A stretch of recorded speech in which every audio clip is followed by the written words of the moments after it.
Di era digital saat ini, teknologi cloud menjadi salah satu fondasi penting dalam pengembangan sistem modern. Karena itu, pemahaman dasar mengenai cloud foundation dan cloud computing, khususnya AWS, sangat dibutuhkan oleh mahasiswa maupun pemula di bidang teknologi. Halo semuanya, selamat datang di Behind the Cloud, sebuah website edukasi yang dirancang untuk membantu pengguna mempelajari konsep dasar AWS secara lebih mudah, terstruktur, dan interaktif. Melalui website ini, pengguna dapat mengakses materi pembelajaran, artikel, kuis, serta leaderboard untuk menguji pemahaman mereka. Harapannya, website ini dapat menjadi media belajar yang tidak hanya informatif, tetapi juga menarik dan praktis untuk digunakan. Nah, untuk fitur-fiturnya sendiri, halaman ini terdiri dari 5 halaman utama. Yang pertama yaitu ada halaman landing page, di mana yang bisa dilihat saat ini, itu ada bagian hero section, kemudian ada call to action button, kemudian ada statistik, dan artikel-artikel terbaru yang baru diterbitkan. Nah, selanjutnya di halaman belajar. Di halaman belajar ini terdapat seluruh artikel yang sudah pernah diterbitkan. Kemudian ada halaman series, di mana pada halaman series ini, pengguna bisa memilih series tentang apa yang ingin mereka pelajari. Untuk saat ini, baru ada satu series, yaitu tentang AWS Cloud Foundation. Di mana, kalau di dalam series ini, semua materi itu sudah disusun secara terurut, sehingga pembelajaran bisa menjadi lebih mudah dan terstruktur. Kemudian ada halaman kuis, di mana pengguna bisa memulai kuis untuk menguji pemahaman mereka mengenai materi yang sudah dipelajari sebelumnya. Dan hasil kuis nantinya akan disimpan ke dalam leaderboard dan peraih nilai tertinggi di leaderboard akan ditampilkan pada halaman ini. Lalu untuk aksesibilitas, website ini juga menyediakan 3 mode, yaitu light mode, kemudian ada dark mode, dan terakhir ada sepia. Sehingga pengguna bisa memilih tema mana yang sesuai dengan preferensi mereka. Untuk selanjutnya, rekan saya, Travel, akan membahas mengenai apa saja yang tercakup di dalam website ini. Untuk Travel, dipersilakan. Untuk apa aja materi yang kamu sediakan? Pertama-tama ada AWS Web Architect Framework. Mungkin kalian bertanya, apakah fondasinya sudah aman? Apakah ada cara yang lebih efisien buat ngebangun ini itu atau berapa sih biayanya gitu?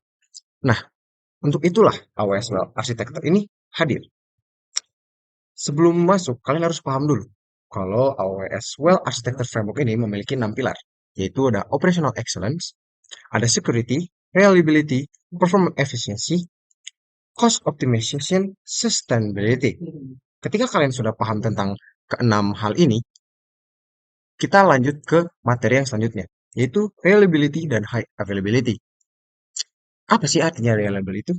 Reliability itu adalah ukuran kemampuan sistem kita untuk menjalankan fungsi atau pekerjaannya dengan benar dan tepat saat klien menginginkannya.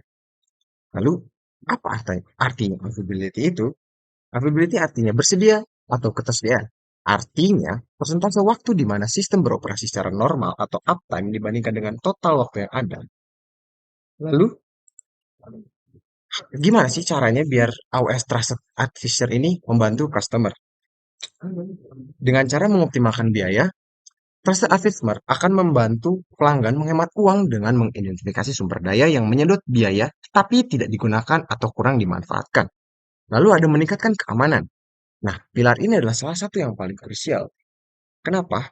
Karena kita harus sangat berhati-hati ketika menghadapi dengan security ini. Lalu ada meningkatkan kinerja. Trusted Advisor pasti membantu meningkatkan aplikasi pelanggan berjalan lancar dengan mengidentifikasi sumber daya yang bekerja melebihi kapasitas optimalnya.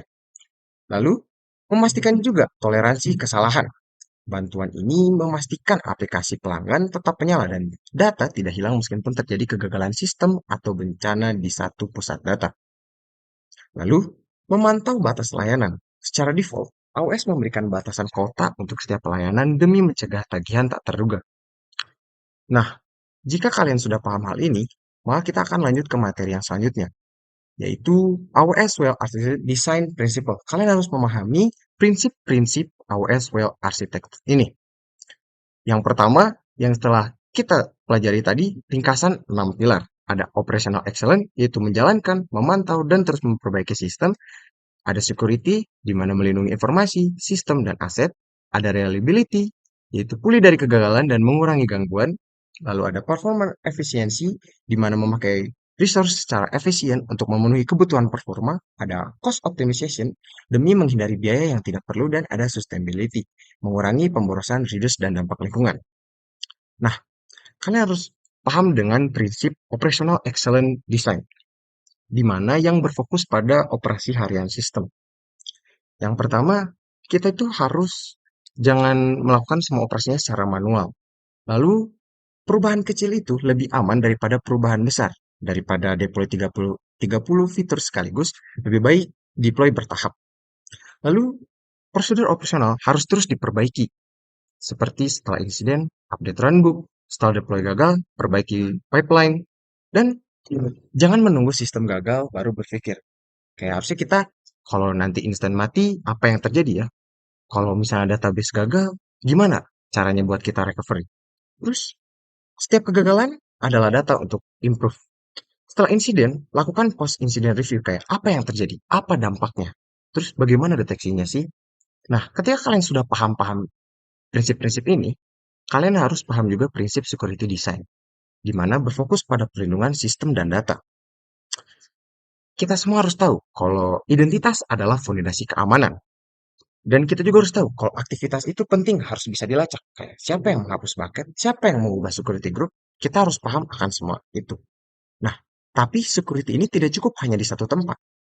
Kita butuh berlapis-lapis security agar tahu kita tetap aman. Kayak network security, compute security, dan masih banyak lagi. Semakin banyak proses security manual, semakin besar resiko human error-nya. Jadi kalau bisa, kita harus meminimalisir akses manusia ke sistem security ini. Nah, data kita harus dilindungi saat in transit, sedang dikirim melalui network, atau saat sedang disimpan di storage atau database. Akses langsung manusia ke data sensitif, jadi harus sangat diminimalkan. Jadi kita harus sangat meminimalkan, kayak kita bisa menggunakan role-based access atau audit log, dan masking atau tokenization jika perlu. Nah, security incident bisa terjadi. Jadi kita harus bisa menyiapkan backup plan, incident response plan, daftar kontak penting, runbook, logging, backup. Nah, jika kalian sudah paham, kita akan masuk ke hal yang tidak kalah penting, yaitu reliability design principles. Reliability ini memastikan workload bisa menjalankan fungsi dengan benar dan pulih dari kegagalan.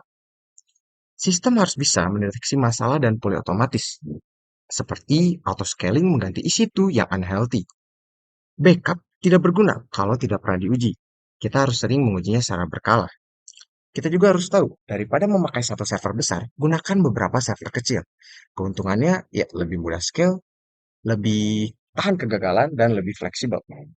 Jangan menebak-nebak kapasitas. Kita harus gunakan monitoring, auto-scaling, dan load testing. Kita juga harus manage change in automation. Perubahan manual rentan error. Gunakan infrastruktur as code dan pipeline agar perubahan bisa dilakukan dengan konsisten. Jika kalian sudah paham dengan prinsip ini, maka performance efisiensi desain prinsipal juga tidak kalah penting. Performance efisiensi berarti memilih resource yang tepat untuk kebutuhan workload. Di AWS, AWS itu menyediakan teknologi canggih seperti managed service, contoh database managed dengan Amazon RDS, analytical dengan Amazon Athena. Jadi kita itu tidak perlu membangun semuanya dari nol. Dengan AWS Region, Availability Zone, dan Edge Network, aplikasi bisa menjangkau user global lebih cepat. Serverless cocok jika kamu ingin fokus ke kode dan bisnis logic, bukan mengolah server. Contohnya apa? Ada AWS Lambda, AWS API Gateway, Amazon DynamoDB, atau Amazon S3 Event Notification. Nah, cloud bisa membuat eksperimen lebih murah dan cepat.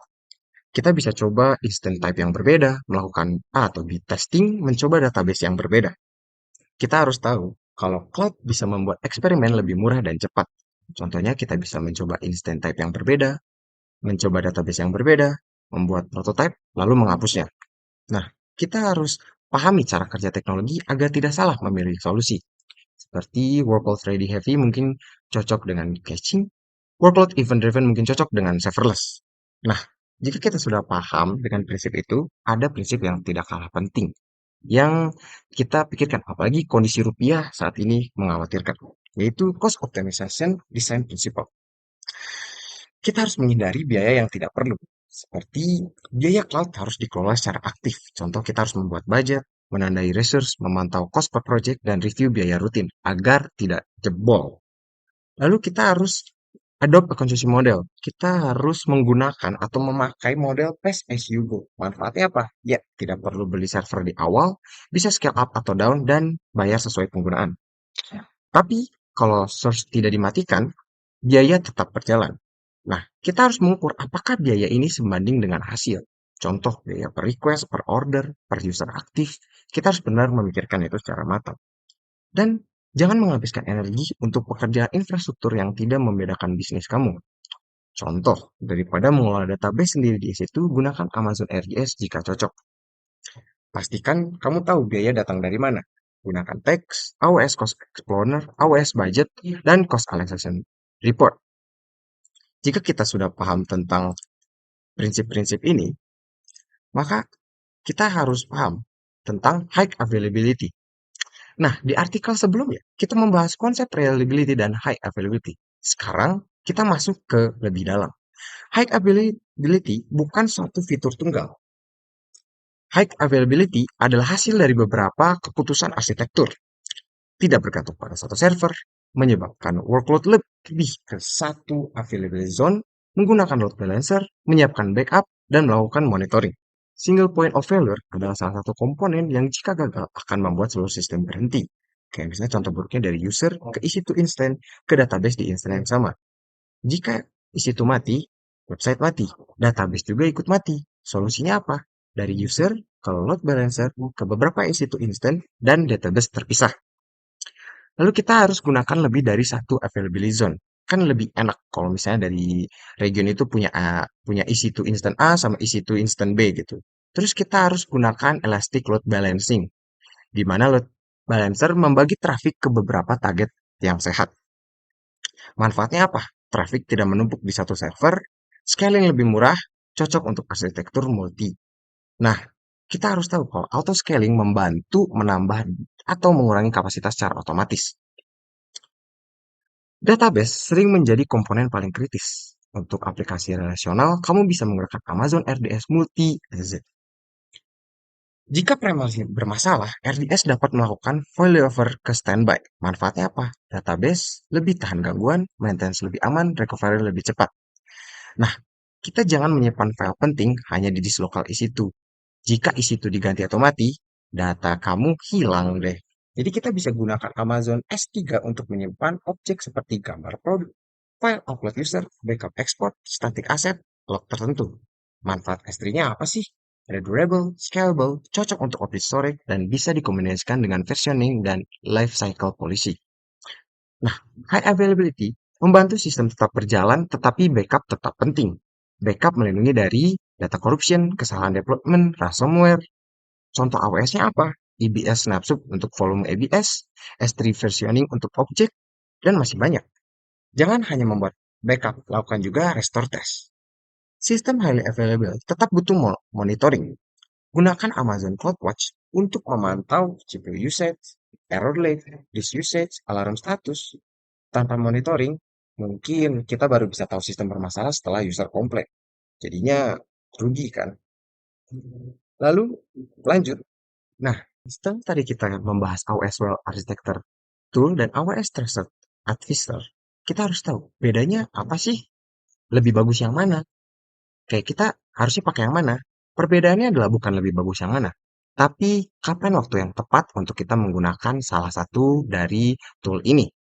Nah, AWS Well Architecture Tool dan AWS Trusted Advisor sama-sama membantu kita membangun environment AWS yang lebih baik. Tapi keduanya itu tidak sama.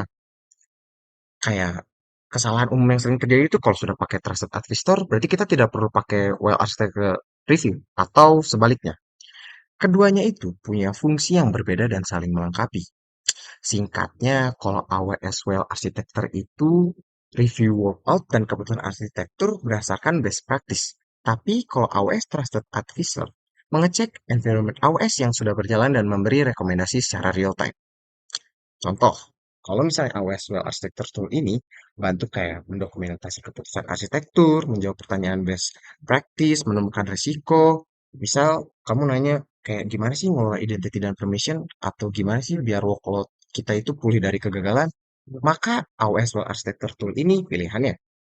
Nah, beda sama AWS Third Artister yang memeriksa konfigurasi dan resource di akun AWS, kayak root akun belum memakai MFA, atau EBS volume belum punya snapshot.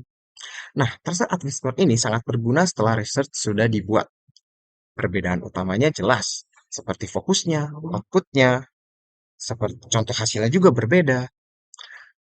Kita harus tahu, misal kita punya mobil, terus kayak mobil ini cocok untuk perjalanan jauh nggak ya? Atau tekanan bannya kurang. Nah, kapan sih kita harus menggunakan AWS Well Architecture Tool ini? Saat merancang aplikasi baru, melakukan review sebelum launch, atau mengevaluasi workload penting. Dan kapan kita harus menggunakan AWS Trusted Advisor ini? Gunakan saat research sudah berjalan di AWS atau ingin memeriksa konfigurasi bermasalah. Tapi kalian bertanya-tanya, Bang, kalau digabungin keduanya, boleh nggak? Itu pertanyaan bagus. Nah, workload yang bagus itu adalah misal desain arsitektur awal, review dengan AWS Well Architecture Framework, terus dokumentasikan workload di AWS Well Architecture, lalu bangun research di AWS, dan gunakan AWS Trusted Advisor untuk memeriksa environment, dan lakukan review berkala. Jika sudah, maka kita akan lanjut ke interpretasi rekomendasi AWS Trusted Advisor. Di sini ada 5 cara membaca Trusted Advisor, yaitu kategori, check name, status, affected resource, reason, recommendation action, dan priority. Nah, di sini ada rekomendasi yang pertama, yaitu MFA on root account. Lalu ada rekomendasi yang kedua, yaitu IAM password policy. Yang rekomendasi ketiga ada security group. Rekomendasi keempat ada Amazon ABS Snapshot. Dan rekomendasi yang terakhir ada Amazon S3 Bucket Logging. Nah, selanjutnya rekan saya akan menjelaskan secara detail materi yang ada di website kami. Kepada Audrey, saya persilahkan. Yes, gue gak tau gue mau ngomong apa. Hey, halo, saya Audrey. Melanjutkan dari Revel, saya mau menjelaskan secara detail tentang reliability dan high availability ini. Tadi udah jelasin sama Revel sedikit, tapi bakal kita dalami lagi lah. Kita bahas lebih dalam. Jadi yang tadi, reliability, kalian tahu, itu ya ukuran kemampuan sistem kita buat ngejalanin pekerjaannya dengan benar pas kliennya ingin. Jadi kalau kliennya mau transaksi jangan sampai down gitu. Udah simpelnya gitu aja. Jadi terus ini reliability juga ada tiga metriknya, tiga cara dia diukur, yaitu mean to time failure. Itu rata-rata sistem dari menyala normal sampai akhirnya dia rusak. Terus ada mean time to repair, MTTR. Itu rata-rata waktu yang dibutuhkan untuk memperbaiki sistem sampai normal lagi. Terus ada MTBF, mean time between failures. Jadi total waktu rata-rata antara satu kerusakan dengan kerusakan berikutnya kira-kira. Ini rumusnya ada MTBF sama dengan MTTF ditambah MTTR. Lalu ada availability. Yang tadi availability artinya sedia atau bersedia. Jadi persentase waktu di mana sistem bisa operasi secara normal dibandingkan dengan total waktu yang ada. Nah, ini kalau misalnya di dunia IT ada kayak istilah number of nines. Jadi apa sih number of nines tuh? Jadi number of nines tuh kalau misalnya semakin banyak sembilannya, dia makin nggak boleh down. Jadi kalau misalnya ini 99%, ya pemrosesan batch, ini kan nggak perlu tahu lah, kalian nggak dalam-dalam. Jadi sini ada 99,9. Ini tools internal perusahaan. Jadi dalam setahun, kita cuma boleh ngetoleransi 8 jam. Si perusahaan cuma boleh ngetoleransi down in total 8 jam 45 menit. Lebih dari ini, dianggap dia sistemnya nggak available. Apalagi kalau bank, ini 99,999. Ada 59. Berarti 5 menit. Enggak sih, belum tentu 5 menit, tapi di sini kebetulan 5 menit. Nah, ini tuh buat ATM. Nggak mungkin ATM down satu hari. Lu mau nggak bisa transaksi sehari. Nggak kan? Ntar kalau duit lu di-QRI semua, mau jajan nggak bisa lagi. Nah, gitu. Jadi di konsep ketiga ada high availability. Ini tuh sistemnya bisa menahan berapa penurunan kinerja atau kerusakan komponennya. Tapi tetap bisa diakses. Tujuannya biar klien nggak kabur dari sistem, biar nggak kabur dari aplikasi lo. Kalau down ya mereka mungkin ke aplikasi lain. Jadi jangan sampai kayak begitu. Jadi ada 3 faktor utama yang bisa mempengaruhi availability aplikasinya. Yang pertama fault tolerance. Ini tuh berapa kuat komponen aplikasi kita cadangannya yang bisa beroperasi meskipun ada kerusakan. Misalnya ada 3 server, satunya kebakaran, satunya gempa bumi, satunya harus bisa ngambil alih kerjaan 2 server itu tanpa kliennya nyadar kalau aplikasi kita lagi bermasalah. Lalu kedua ada scalability. Ini kemampuan si aplikasi menampung lonjakan traffic. Misalnya aplikasi kita dipasarin sama TikToker, terus masuk followernya 1 juta gitu. Terus kita cuma nyediain buat 1.000 orang. Nah itu kita gimana biar 1 juta orang masuk, tapi websitenya nggak lambat.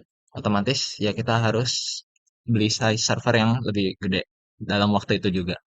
Yang terakhir ada recoverability. Jadi itu aturan atau prosedur untuk mulihin layanan setelah terjadi bencana yang fatal. Misalnya ada database nggak sengaja kehapus sama programmer kita. Nah itu gimana cara kita ngembaliin datanya itu dari file backup. Jadi harus selalu punya file backup lah intinya. Terus ini kita bakal masuk sedikit ke quiz tapi nggak bakal itu karena spoiler. Jadi ini ada uji pemahaman arsitektur, 10 soal, 5 opsi, dan semua attempt leaderboard. Nih kalau kalian mau flexing sama teman kalian lebih jago gitu di sini ngeliatnya. Udah segitu sekian. Jadi behind the cloud gunakan AWS. Kalian nggak perlu beli server, nggak perlu ngapa-ngapain, tinggal sewa doang. Dan pay as you go lagi. Lu nggak perlu bayar kalau nggak dipakai. Sekian dari kelompok Faith. Terima kasih.